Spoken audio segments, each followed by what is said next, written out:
नमस्कार, जय श्री राम। 90 के दशक में एक फ़िल्म आई थी, फ़िल्म का नाम था अंदाज़ अपना अपना।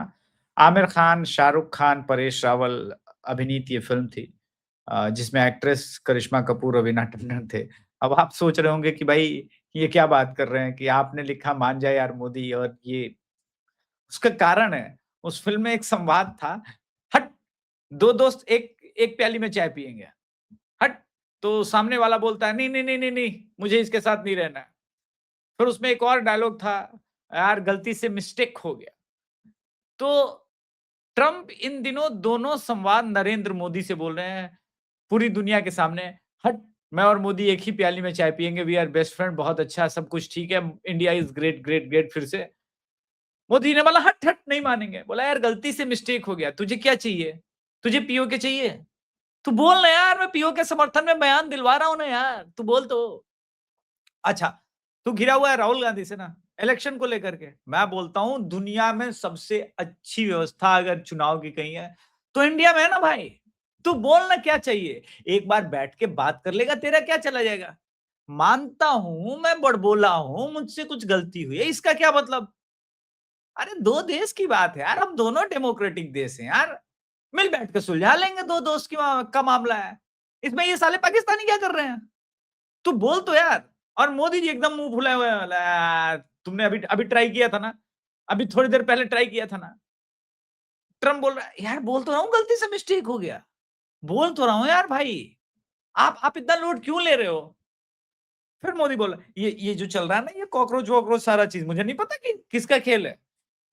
यहाँ पर ट्रम्प बोला, भाई अल्लाह कसम एकदम पता नहीं है, ये साले डीप स्टेट वाले क्या क्या करते हैं, वो तो मेरे खिलाफ भी साजिश करते रहते हैं। तू यार तू पेज पर आना। अब आप कह रहे होंगे कि ये सारी बातें मैं कर क्यों रहा हूं? क्योंकि हो रही है। अब आप देखिए, भारत के एंटायर अपोजिशन ने ज्ञानेश कुमार को लेकर के जितना भड़काना था भड़का लिया। अब यही होती है सॉफ्ट पावर। लेकिन जब ट्रम्प बोल रहे हैं तो बीबीसी को कवर करना पड़ रहा है, बीबीसी को, और कहना पड़ा है ट्रम्प ने ज्ञानेश कुमार का जिक्र कर भारत की चुनावी व्यवस्था पर क्या कहा। इंपॉर्टेंट ये नहीं कि क्या कहा, इंपॉर्टेंट ये है कि डोनाल्ड ट्रंप ने भारत में चुनाव सिस्टम का जिक्र करते हुए कहा कि अमेरिका में वोटिंग के नियमों को बदलना होगा और इंडियन सिस्टम अपनाना होगा। वोटर आईडी कार्ड, उस कार्ड के अंदर आपकी फोटोग्राफ, नागरिकता पहचान पत्र, यानी मोदी जो कर रहे हैं, अभी अभी कुछ दिन पहले आपको पता होगा रवीश कुमार बौखलाए हुए थे जीतन जुम की, बताओ भारत की नागरिकता का फिर पहचान का मतलब क्या है। तो मैंने समझाया था, भाई संविधान पढ़ोगे तो समझ में आएगा ना कि भारत की नागरिकता कैसे पहचानी जाती है। लेकिन वो मानने को तैयार नहीं है। अब मैं दर्शकों आज इसी मौके को फिर से उठाते हुए भारत की नागरिकता का प्रमाण आपको बताता हूं। अब इसको लेकर के आपको मैं कुछ चीजें बता देता हूं, सुनो वामपंथियों, बार बार नहीं बताऊंगा, बार बार नहीं बताऊंगा। भारत का नागरिकता कौन कौन कहाएगा, मतलब कौन कौन भारत का नागरिक कहलाएगा। 3 दिसंबर 2004 के पहले जो व्यक्ति भारत में जन्म लिया हो, जिसका माता पिता भारतीय हो। अब वो कैसे होगा, वो भी तय होगा, मैं बता रहा हूं। भारतीय संविधान सिटीजनशिप एक्ट 1955 पढ़ना होगा। दिन रात खाली संविधान लेके घूमते रहते हैं, संविधान बचाओ से, और पढ़ना है नहीं। वह व्यक्ति भारत का नागरिक है जिसे जन्म, वंश पंजीकरण और देशीकरण से सिविलियन कानून के रूप में नागरिकता का जो है वो प्राप्त है। अब ये कैसे होगा? वंश द्वारा। भारत के बाहर जन्मे व्यक्ति यदि उसके जन्म के समय माता पिता में से कोई एक भारतीय नागरिक हो, पंजीकरण द्वारा निर्धारित नियम और तय अवधि तक भारत में निवास करने वाला व्यक्ति, उसके बाद देशीकरण वाला, भारत में लंबे समय तक रहने वाला व्यक्ति, अगर कोई विदेशी भी है और आवश्यक शर्तें पूरी करता है तो। लेकिन एक्ट क्या कहता है मैं बताता हूं। आपके माता पिता, दादाजी, ये जो वंशावली है, ये सिंस इंडिपेंडेंस आपकी होनी चाहिए। मेरी है, आपकी भी होगी। इसी में बांग्लादेशी आके कहते हैं आधार कार्ड बना लिया, हम कह रही है नहीं हो, तुम्हारे मम्मी पापा यहाँ के नहीं है, वो पार पार कर चुके थे। सॉरी, अम्मी अब्बू, समझो बात को लेकर के। खैर मैं वहां मूल पर नहीं जाऊंगा, मैं आपको मेन रीजन ये बता रहा था कि भाई आवश्यकता क्यों है। अब बवाल मच गया है। एक तो इसके कारण भारत के अंदर बवाल मचा, लेकिन अंदरूने मुल्क जो पाकिस्तान मुल्क है, वहां अलग बवाल मचा हुआ है। देखिए, हुआ ये कि 2 दिन पहले इंडिया ने कहा कि भाई पीओके के अंदर बहुत अधिक क्रूरता हो रही है। पाकिस्तान की क्रूरता पर भड़का भारत, कहा कि वहां के लोगों को अंतरराष्ट्रीय समुदाय के समर्थन की आवश्यकता है। ठीक है? और ये बात वैश्विक मंच पर कह डाली है। अब यहां पर तो होना ही चाहिए था, और आसिम मुनीर एक्सपेक्ट कर रहे थे कि अमेरिका भाई कहेगा मेरा बच्चा है, तू मेरा बच्चा है, तू पाकिस्तान, तू टेंशन ना ले। इंडिया की इस बात का हम कतई तवज्जो नहीं लेते, हम पीओके पे बात भी नहीं करेंगे, हम कश्मीर पे बात करेंगे। पर ऐसा हुआ नहीं, ऐसा हुआ नहीं। कश्मीर भारत का हिस्सा है। यूएस के अम्बेसडर, थिंक टैंक और सीनियर फेलो डेरेक जे ग्रासमैन ने जो कहा और जो लिखा, उसके बाद हड़कंप मच गया है पूरी दुनिया में कि क्या यूएस ने स्टैंड बदल लिया है पीओके को लेकर। क्या ये टाइम आ गया कि भैया अब पीओके पर इंडिया ऐसे कैप्चर करेगा? क्योंकि वो कह रहा है कि कश्मीर भारत का हिस्सा है। यूएस के राजदूत के 4 शब्दों से सिर्फ पाकिस्तान नहीं हिला, कश्मीर पर अमेरिका की नीति बदलने का संकेत आ रहा है, और इसको लेकर के पूरा बवाल मच गया।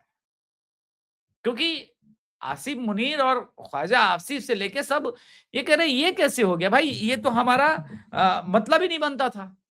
लेकिन ऐसा है, इसलिए वॉशिंगटन सालों पुरानी अपनी जो कूटनीतिक एक झटके में ये जो बदला है, उसने इस्लामाबाद के लिए जो है एक सरप्राइज एलिमेंट दिया। अब वो अमेरिकी राजदूत को बुला करके पूछ रहे हैं, समन कर रहे हैं, लेकिन इससे कुछ होगा नहीं। क्यों नहीं होगा, ये मैं बताता हूं।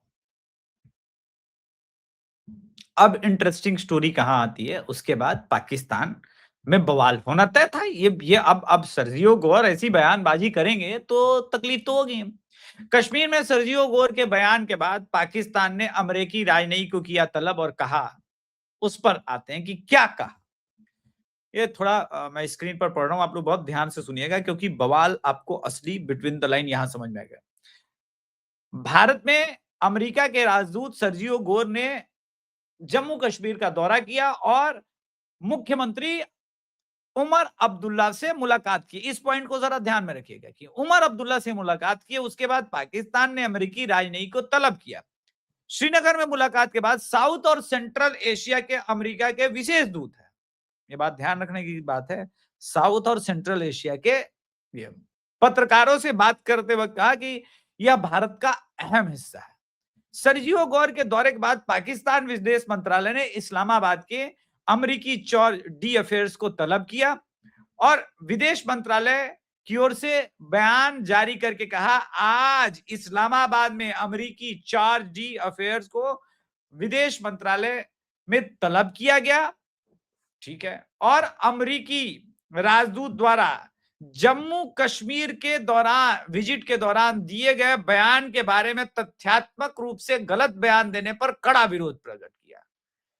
पाकिस्तान ने जम्मू कश्मीर को भारत का हिस्सा बनाने की बात को लेकर के कड़ी निंदा की। ठीक है, लेकिन दुनिया कैसे देख रही है? कहते हैं कि सही समय पर एक सही चाल आपकी राजनीति को बदल के रख देता है। कश्मीर के अंदर जो पाकिस्तान ऑक्यूपाइड कश्मीर है, वहां पर इस वक्त ह्यूमन राइट का न केवल वायलेशन हो रहा है, बल्कि वहां के जो एक्टिविस्ट है वो खुल करके पाकिस्तान का विरोध कर रहे हैं। आपने वहां की प्रमुख पार्टी की सदस्यता भी रद्द कर दी है। आपने सैकड़ों कश्मीरियों को गोली मार के खत्म भी कर दिया, और पूरी दुनिया देख रही है। और ऐसे समय में यूएस का ये बयान, जब स्वयं पाकिस्तान ऑक्यूपाइड कश्मीर की जनता कह रही है कि दुनिया इंटरफेयर करे और हमें बचाए। ठीक है, यानी अब आसिम मुनीर की जो पोजीशनिंग है दुनिया में, वो हिल गई है। आसिम मुनीर जो यहां करने का प्रयास कर रहा था, आप एक महीना पीछे जाओ, क्या क्या ना प्रयास हुआ। भारत में हमले का प्रयास किया गया। मैंने आपको 3-4 दिन पहले बताया था कि कैसे आईएसआई के एक दो नहीं, 200 से अधिक ऑपरेटिव्स भारत के अंदर पकड़े गए। अमित शाह जी ने, देश के गृह मंत्री ने स्वयं इस बात को बताया पूरी दुनिया के आगे। अब वो क्या करने आए थे भारत में? और तुमको क्यों लगता है कि तुम्ही को सिर्फ राजनीति आती है? राजनीति में हमेशा जो है ना, एक अलग ही पक्ष दिखता है। और आपको ये समझना होगा कि इस समय भारत जो है, वो अब ड्राइविंग सीट पर सिर्फ नहीं है, वो कंफर्ट जोन की तरफ जा रहा है। वो जानता है कि हमने बलूचिस्तान में जो करना है कर दिया, और अगले साल तक आपको याद होगा कि सिंध को लेकर के एक बयान आया था भारत के रक्षा मंत्री श्री राजनाथ सिंह जी का, कि भाई सिंध भारत का अभिन्न अंग है। तो पूरा सिंध तो आप ले ही नहीं पाएंगे। सिंध का एक बॉर्डर लाइन का एरिया थोड़ा बहुत आप ले सकते हैं, वो माना जा सकता है, लेकिन सिंध उसके लिए अलग होना पड़ेगा। सिंध को एक अलग देश बनना पड़ेगा। और ये कब होगा? जब वहां पानी की कमी होगी, क्योंकि पानी की किल्लत होगी तभी तो कुछ होगा। और पानी की किल्लत कैसे होगी? जब सारा पानी का कंजम्पशन पंजाब तक सिमट जाए, पाकिस्तान के अंदर जो पंजाब है वो वहां तक सिमट जाए। और इसी कारण इंडस वाटर ट्रीटी सस्पेंडेड है इस वक्त। और इंडस वाटर ट्रीटी के सस्पेंशन पर पाकिस्तान के अंदर जो रिएक्शन है वो सब आप जानते हैं। 14 अगस्त को पाकिस्तान ने खुले में रिएक्शन दिया कि भाई हम तो ये कर देंगे, वो कर देंगे, फलाना कर देंगे, ढिमकाना कर देंगे। हालांकि कर क्या पाएंगे ये अलग बात है, कर क्या पाएंगे ये अलग बात है। इसलिए मैंने कहा कि इस समय ट्रंप अचानक से मोदी जी के प्रेम में पागल हो रहा है, उसका कारण ये नहीं है। वो जानता है कि मोदी जी को मनाना अब आवश्यक हो गया है। मैं सबकी इस वक्त सबका क्रोध एक साथ में मोल नहीं ले सकता। दूसरा कारण एक और है भाई, मध्यवर्ती चुनाव है, और अगर इंडिया से ताल्लुकात खराब रहेंगे मतलब इंडियन वोटर से भी ताल्लुकात खराब रहेंगे, फिर इंडियन वोटर कुछ नया विकल्प सोच सकता है। हालांकि इंडियन वोटर के पास भी यहाँ पे क्या क्या ऑप्शन है वो अपने आप में अलग बात है, लेकिन इस समय वो अफोर्ड नहीं कर सकते। एक मीटिंग तो मांगता है सर, और वही घूम रहा है कि यार भाई हो गया ना यार, आपस में होता रहता है, दो दोस्त एक प्याली में चाय पियेंगे, हट, इससे प्यार बढ़ता है, प्यार बढ़ता है। तो वो अंदाज अपना अपना का सीन चल रहा है। लेकिन मोदी निर्मोही है, वो कह रहा है भारत के अंदर जो रायता फैला के रखा है वो समेटो, और पड़ोसी वाले मुल्क में भी। अच्छा, पड़ोसी वाले मुल्क में मतलब यहां वाला पड़ोस नहीं, इधर वाला कंगाला, वो जो समेट कर वहां जो कर रहे हो हिंदुओं के ऊपर, वो सब खत्म कराना पड़ेगा। अमेरिका बोला मेरे हाथ में नहीं है, बोला हाँ मुझे पता है तुम्हारे हाथ में नहीं है, लेकिन जमात के हाथ में है ना, इन पर कंट्रोल करना होगा ना। बोला वो भी मेरे हाथ में नहीं, बोला तो बुलवाओ, बोलो कि मोदी बनना चाहता है, एक काम करो उसको बुलाओ इंडिया के सरजमीन पे, बोलो आएगा।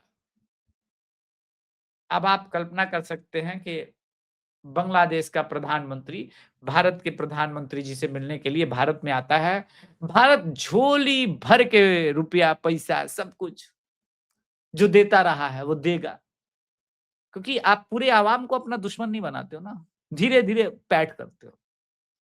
उसका एक और कारण है चाइना का वो इंटरेस्ट उस पोर्ट पर जहां पर इंटरेस्ट नहीं होना चाहिए था। और ये सब तभी टेबल टॉक पर निगोशिएशन हो पाएगा जब ट्रंप चचा के साथ कुछ बातचीत हो जाए। इसीलिए इतना खेल चल रहा है, इसीलिए इतना कुछ तमाशा चल रहा है। हाँ, इसमें आसिम मुनीर को क्या मिला? देखिए, नाचने गाने वाली को क्या मिलता है? कुछ पैसे, कुछ सिक्के, उससे ज्यादा तो कुछ मिलता नहीं है। और जैसा कि major general Rajiv Narayanan sir हमेशा एक बात कहते हैं कि भाई वो हीरा मंडी है, जो जैसी बोली लगा ले वैसा ठीक है। पाकिस्तान डिप्लोमेटिक बनने के चक्कर में, ईरान और अमेरिका के सुलह कराने के चक्कर में ना इधर का रहा ना उधर का रहा। कहां बेसिक गलती हुई? पाकिस्तान को भरोसा ही नहीं करना था ट्रंप पर, और ईरान खफा है कि साले तू ही है, तू ही है घर का भेदी जिसने मेरी लंका ढाई है। सारे इंफॉर्मेशन तो तू ही बता जाता है। तू निकल यहां से, तुझे देखना नहीं चाहता हूं। जिस दिन दिमाग खराब हुआ ना, वो एरिया जिसे तू पाकिस्तान का समझता है, और बलूचिस्तान तो अपने आप को फिर भी आजाद कर ले, लेकिन एक एरिया है जो हमसे लगता है। ऐसा मारेंगे, ऐसा छीनेंगे ना, ठीक हो जाएगा। तू दिमाग अभी मत खराब कर, एकदम सटक ले। पाकिस्तान को समझ में नहीं आ रही है क्या हुआ, क्योंकि आप पूरा देख लीजिए कि जो भी अब उस चैनल पर जहां से सारे शिप स्टेट ऑफ हार्मोन से जहां पास होने चाहिए, अमेरिका अलग दावा कर रहा है और ईरान अलग दावा कर रहा है। क्रूड ऑयल $90 पर बैरल पहुंच चुका है। नंगा नहाएगा क्या, नंगा निचोड़ेगा क्या? लेकिन हम और आप भारत में किस किस बात पर शिकायत कर सकते हैं? आने वाले समय में मैं बता देता हूं, इस देश की मीडिया, इस देश का विपक्ष कहेगा, यार चीनी महंगा हो गया बॉस, बहुत महंगा हो गया। क्रूड ऑयल पहले से महंगा था, पेट्रोल महंगा था, चीनी महंगा हो गया, चीनी महंगा हो गया, आटा महंगा हो गया, चावल महंगा हो गया, महंगाई बहुत है। भाई साहब, बरसात के सीजन में महंगा ही होता है। आप ये मत देखो, आप ये देखो कि आप पूरी दुनिया में सबसे सेफेस्ट जोन में अभी भी इसी के कारण हो। आपके इस देश में ऐसी कोई स्थिति नहीं चल रही है। पाकिस्तान में अभी भी चल रहा है। रशिया यूक्रेन अभी भी खत्म नहीं हुआ है। ईरान इराक के चक्कर में यूरोपियन यूनियन और यूरोपियन देशों की बैंड बजी हुई है। आप फिर भी सेफ जोन में। डिप्लोमेटिक स्तर पर अभी एक राहुल गांधी ने बयान दिया था, आपको कुछ दिन पहले याद होगा, कि मोदी को किसी ने बता दिया कि ऐसे गले लगने से अब आप देखो, इस वक्त गैंग्स ऑफ वसेपुर के चचा जैसे अपने ऊपर कोड़े बरसा रहे थे, वैसे तमाम कांग्रेसी कोड़े बरसा रहे। बोला यार ज्ञानेश कुमार वाला सब ठीक है यार, ये ज्ञानेश कुमार को और इंडिया की डेमोक्रेसी को इतना प्रशंसा मिल गया यार, ये गलत हो गया है। हम तो इतने दिनों से यही बता रहे थे कि इंडिया में डेमोक्रेसी अंडर थ्रेट, मोदी का को बदलना पड़ेगा, बदलना पड़ेगा। अब अमेरिका उसको ऐसे बोलेगा और ट्रम्प खुद बोलेगा तो कैसे चलेगा यार बॉस? सवाल यह है कि क्या इतना कुछ होने के बाद मोदी थोड़ा नरम पड़ेंगे? क्या ट्रम्प को वापस फोन लगा के बोलेंगे, हाँ भाई बोल, चल छोड़, आगे की बात बोल, क्या बोलना चाह रहा है? ऐसा होगा? ये सब पिटारे में अभी बंद है, टेबल टॉक चल रहा है, जो भी स्थिति बनेगी। दरअसल अमेरिका की भी प्रॉब्लम है, वो भारत को चाइना नहीं बनने दे सकता। और भारत के नाराजगी का एक दो कारण हो तो ठीक है।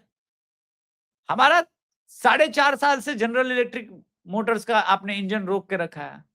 ठीक है, हम आगे के तेजस के लिए यूज नहीं करेंगे, लेकिन जितनों के लिए हमने बनाया और जितना ऑर्डर था वो तो पूरा कर दो, लेकिन दे ही नहीं रहे। अब हम अचानक से वो पूरा का पूरा जेट इंजन तो नहीं बदल सकते, क्योंकि उस हिसाब से हमने प्लेन डिजाइन करी थी। इधर भारत ने आपको पता है क्या किया? आपको याद होगा कुछ दिन पहले साइप्रस आया था, अजरबैजान और आर्मेनिया के लड़ाई में किस प्रकार से आर्मेनिया को भारत हथियार दे रहा है। सब गूगल करने की बात है, थोड़ा गूगल कीजिए।